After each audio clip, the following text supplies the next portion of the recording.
ভোর 10টার সময় নেত্রীর বহনকারী জাহাজের পাখার আওয়াজে আমার স্বপ্ন দেখা বন্ধ হয়ে যায় এবং আমি কল্পনার জগতে আরো 3-4 হাতে এগিয়ে যাই। কল্পনার জগতে থাকা একজন MBBS কবিরাজ আমাকে গ্রামীণ সিমের মাধ্যমে জানিয়ে যায়, মঙ্গল গ্রহের ডাইনোসরের বমি খাওয়ার মাধ্যমে তুমি সুস্থ থেকে সর্বপ্রকারে অসুস্থ হয়ে যেতে পারবা। এমন একটি অদ্ভুত সংবাদ শ্রবণ করা মাত্রই আমি সেটা অবিশ্বাস করে বাইক মাথায় নিয়ে চলতে শুরু করি নরকের চৌরাস্তার উদ্দেশ্যে। কয়েক ন্যানোসেকেন্ড যাত্রা করে আমরা পৌঁছে যাই নরকের চৌরাস্তায়।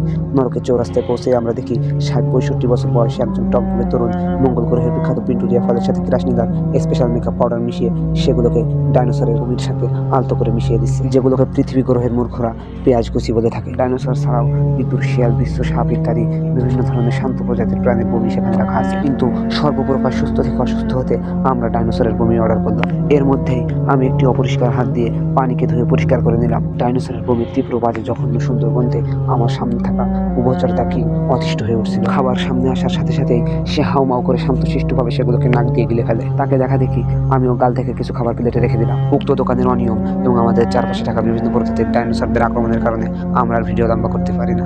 আজকের ভ্লগ এখানে শেষ। এটাই বাস্তব। I love you.